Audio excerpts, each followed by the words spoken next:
North Korea's state media on Thursday reported on the result of South Korea's presidential election for the first time, noting that Lee Jae-myung was elected South Korea's new president. So the North kept the reports brief and short. Let us discuss more with Dr. Bruce Bennett. Welcome back, Dr. Bennett. Thank you very much. My pleasure. So the Korean Central News Agency briefly said Lee Jae-myung, a candidate from the Democratic Party, was elected as South Korea's president. Why no big reaction from the North, do you think? Well, fundamentally, in this kind of case, we just don't know. But if I were to speculate, I would say that Kim Jong-un is trying his very best to avoid creating any kind of interest in outside information. Kim wants to cut off, to extent possible, the absorption of his elites of outside information. So he's going to make even an important event like this a very small issue. Well, President Lee Jae-myung, he pledged to push for peace and dialogue. That's not a surprise, saying peace is cheaper than war. Now, he specifically said he'll make sure to discover ways to coexist with North Korea without war. What does that mean? Does it mean Seoul will reach out to Pyongyang first?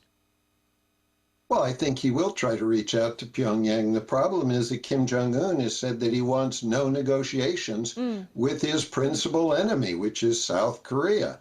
So either Kim changes his mind and takes a new approach, which seems not very likely, or President Lee and President Trump need to get together and come up with a new approach. You know, bringing North Korea back to dialogue won't be an easy project, considering how inter-Korean ties have been, so frosty for the past few years under the former Yoon Suk-yeol administration. Now, how do you think the new South Korean president Lee Jae-myung will, try to bring North Korea back to the discussion table? Well, Kim Jong-un has resisted any kind of negotiations. That could be a negotiating ploy in which he's trying to get concessions up front.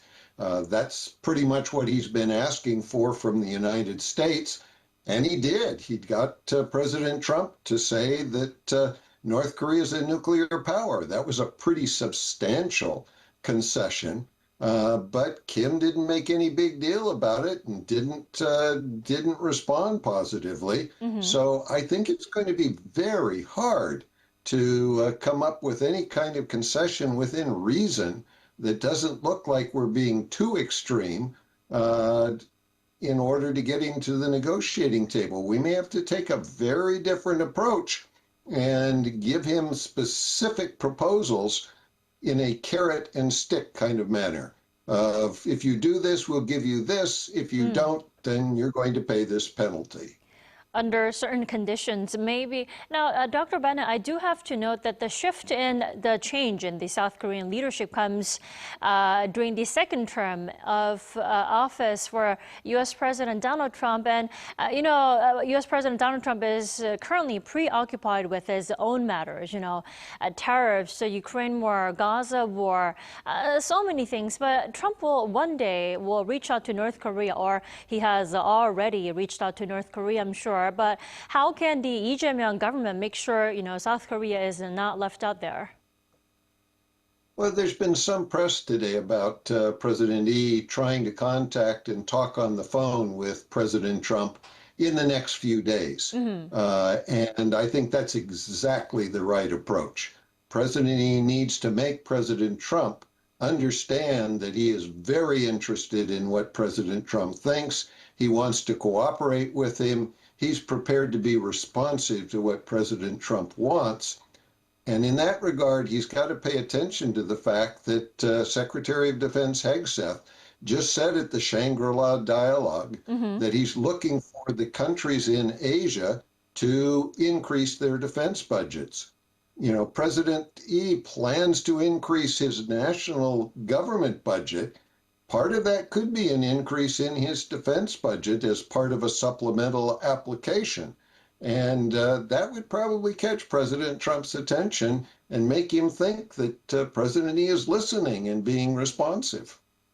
Well, Dr. Bennett, North Korea's nuclear and missile ambitions are growing only day by day as we are speaking now with the regime's troop deployment to the Ukraine crisis. Now, how can the Yi and Trump administrations, put their heads together against North Korea's ever-growing military threats? I'm sure U.S. troop withdrawal from South Korea can absolutely not be an option, right? Well, one would think that that's not an option. It doesn't serve the interests of either of our countries. Even for the U.S., even if we focus primarily on China as an adversary, what place is there other than South Korea that's closer to China and gives us more presence to deal with the Chinese threat? Right. So it's in our interest to cooperate. The question is how. And there are ways. One does not have to sit down at the negotiating table to negotiate. One can put out unilateral proposals to North Korea and say, if you close the uranium enrichment facility you showed us last year and put it under IAEA inspections, we're prepared to give you some relief of sanctions. If you don't, we're prepared to take more extreme actions because we want to reduce the nuclear threat you're growing that even China's not very happy about and would like to see reduced. Right. Dr. Bennett, thank you so much for your insights and connecting with us this morning. We appreciate it. Thank you very much. My pleasure.